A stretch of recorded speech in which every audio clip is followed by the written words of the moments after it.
If you get ankle pain when you're on the rowing machine and you're curious what exercises you can do to help with your flexibility and your mobility, this is the video for you. If you're uncertain on what you can do on the rowing machine or what may be causing it, please check out video number 1. It's also in the description below, but in this case, we're gonna go over exercises.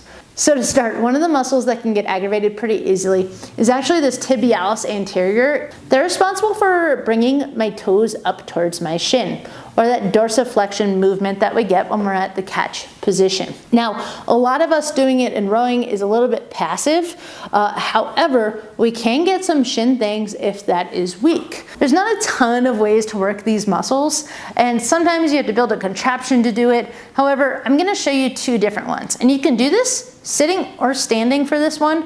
I recommend sitting to start because standing, we tend to compensate and move our butt back and use momentum to get us more range. Whereas when I'm sitting, there's not much compensation I can do.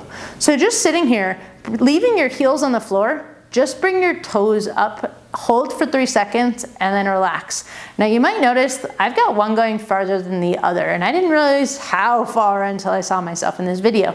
But if you have less motion in one, it's okay, you start to work this. And if it's a joint thing, I'm going to show you a joint mobilization that can help, which currently I need to do. But bring it up, hold 1, 2, 3, and relax. And you might feel this in the front of your shin, you might feel it in your ankle. If you're just feeling it in the front, it's likely that joint mobility issue. But if you're feeling it in the other spot, you're working that muscle, good job. Do about 15 to 20 of those, and you can do them while you're sitting at work, so it's nice and convenient.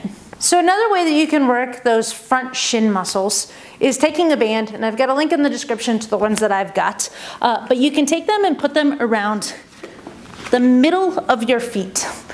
Then what you're gonna do is march in place. You're gonna try and keep your body nice and steady, stabilize on one leg, and bring your foot up like this. Now you are pretty much working those shin muscles in a different way. We are working them isometrically for the most part, where the muscle length is not changing. So when I did I'm sitting and I'm bringing my toes up, this is concentric. This is like I'm doing a bicep curl, I'm Popeye, and I am lifting a weight and I am really shortening the muscle. If I leave my muscle like this and I apply some resistance and say, don't move my arm, that is isometric. When we do this, we are doing the strengthening on the muscles of the leg that I am lifting.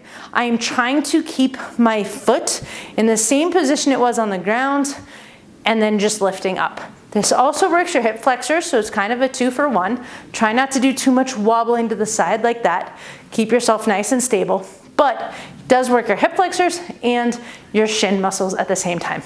So now, if you're feeling it in the back, more in the Achilles, we want to stretch the calf muscle. Now there's quite a few ways that you can do this. I'm just gonna show you one way. But if we take our hands and put them up against a wall, for instance, or you don't even need the wall, you can take one leg, put it behind you, and the other leg in front of you. I'm gonna bend the knee of the leg in front. I'm gonna keep this leg straight. And I want my heel to stay on the ground.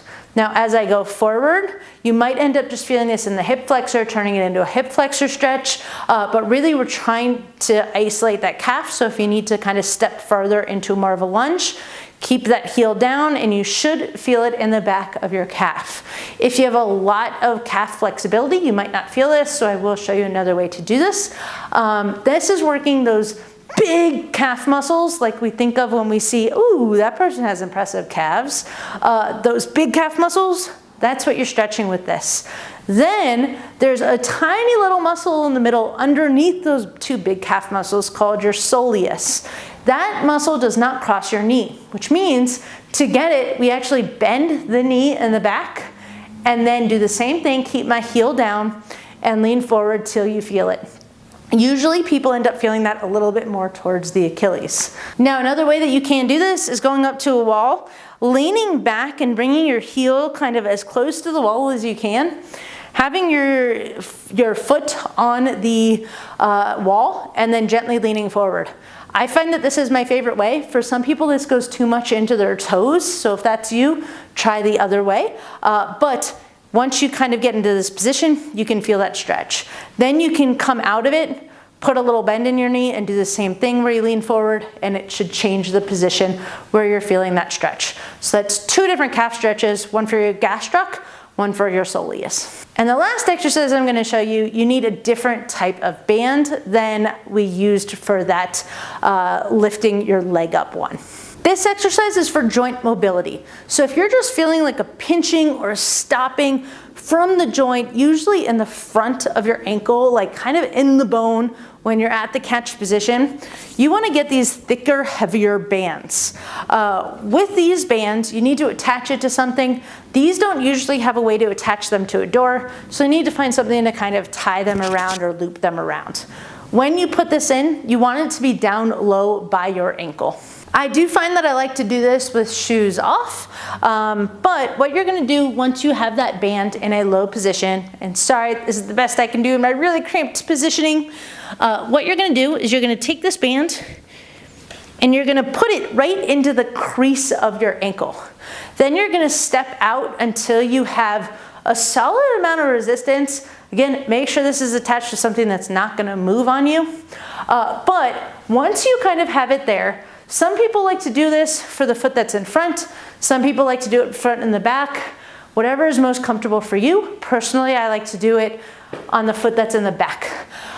Then what I'm gonna do is bend at the ankle and the knee. I am trying to increase the motion that I have at my ankle. I am keeping my heel on the ground while I do this. And if you do this in the front, you end up leaning forward into it. It just puts too much pressure weirdly for me, so I just prefer doing it this way. When you do this, what you're gonna do is get into that range that you can feel it, and then you're just gonna oscillate, which means you're just gonna kind of go up and down for about 10 seconds, or about 15 to 20 of these. And then gently step back, and then you can repeat. And you can do it on both sides or just the one side. I do recommend that before you do that, do a squat, pay attention to your ankle and see how it feels. Then give that a shot and do a squat and see how it feels. Usually it feels a little bit looser, it feels a little bit nicer, but not always. So try 2 sets of that, 2 or 3 sets, and see how it feels. That kind of thing and the stretching are ones that you would need to do more continuously to be able to see a change. Now, there are some things that you can do to tell, hey, this is how much mobility I have. If you want videos on that, please let me know and I'll gladly make them. But those are some ankle exercises for strengthening, for mobility, and for flexibility that for the most part should be okay, but if anyone has pain or discomfort, please follow up with your healthcare provider. While I am a doctor of physical therapy, I am not your physical therapist. This is general advice. So if this was helpful, please hit that thumbs up. Lets me know that this stuff is helpful for y'all. Leave your comments, questions below, and I'll do my best to answer them. And if you're interested, we do have a Facebook group where you can come and join us, and we have more information and more people chatting. And I hope you all have an amazing day and happy rowing.